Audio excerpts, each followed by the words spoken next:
తెలుగు నేల రాజకీయాల్లో మొట్టమొదటిసారిగా ఒక రాజకీయ పార్టీకి సంబంధించిన నాయకుడు మరొక రాజకీయ పార్టీని క్షమాపణ కోరడం.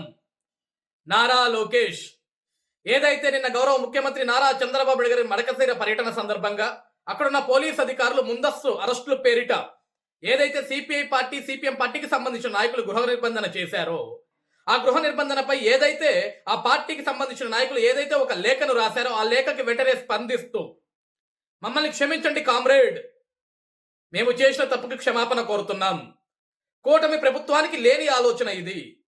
నాటి ప్రభుత్వంలో ఏదైతే పోలీస్ అధికారులు నాటి పరిపాలకుడి కింద పనిచేశారో ఆ వాసన ఇంకా పోనట్లుంది.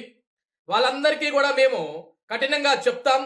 భవిష్యత్తులో ఈ ప్రజాక్షేత్రంలో ఈ ప్రజాస్వామ్యంలో ప్రశ్నించే వాళ్ళ ఎవరి మీద కూడా గృహ నిర్బంధనలు ఉండవు. దానికి మేము మాటిస్తున్నాం. మా కూటమి ప్రభుత్వం తరపున మేము చేసిన తప్పుకి మమ్మల్ని క్షమించండి అని కోరటం అంటే హ్యాట్స్ ఆఫ్ లోకేష్ అన్న. నాకు తెలిసినంత వరకు రాజకీయ చరిత్రలో రాజకీయ పార్టీలలో ఒక పార్టీని ఇంకొక పార్టీ క్షమాపణ కోరటం ఇదే మొట్టమొదటిసారి. ఇది రాజకీయం అంటే ఒక రాజకీయ నాయకుడికి ఉండాల్సిన లక్షణం ఇది. ఒకప్పుడు ఇదే ఆంధ్రప్రదేశ్ రాష్ట్రంలో ఏదైతే వైసీపీ పార్టీ ఉందో ఆ పార్టీకి సంబంధించిన వ్యక్తులు ఇదే వ్యక్తి నారా లోకేష్ గారి గురించి అనేక అవమానాలు చేశారు, అనేక హేళనలు చేశారు, అనేక ఇబ్బందులు పెట్టారు.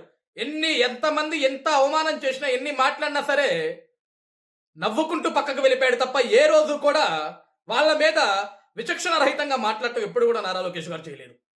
నిన్న జరిగిన సంఘటనకి వెంటనే స్పందిస్తూ మమ్మల్ని క్షమించండి కామ్రేడ్ అని అడిగాడు అంటే ఒక యువ నాయకుడికున్న స్ఫూర్తి, ఒక యువ నాయకుడికున్న ఆలోచన, భావితరాల భవిష్యత్ తరాల రాజకీయాలను ఏ విధంగా ముందుకు తీసుకెళ్లాలి, ఏ విధంగా నడిపించాలని ఒక ఆలోచన కలిగిన వ్యక్తికి ఉండే లక్షణాలు ఇవి. ఏ రోజున గడిచిన 5 సంవత్సరాల్లో వైఎస్ జగన్మోహన్ రెడ్డి లాంటి వ్యక్తి ఈ విధంగా ఒక క్షమాపణ లేఖ ఎవరికైనా రాశాడా? ఆడపడుచుల్ని బూటి కాళ్ళతో తన్నించాడు ఏ ఒక్క ఆడ కూతురు కన్నా ఒక లేఖను రాశాడా?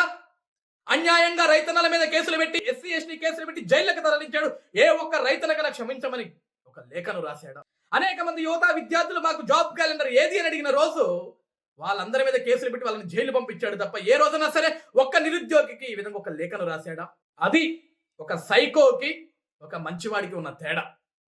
ఈరోజు నిజంగా లోకేష్ అన్న మీ వెంట నడవటం, మీతోటి నడవటం, మీ కింద మేము పని చేయటం, మీ అడుగుజాడల్లో మేము అడుగు వేయటం ఈరోజు మాలాంటి ఎంతో మంది యువతకి అదొక స్ఫూర్తిదాయకం.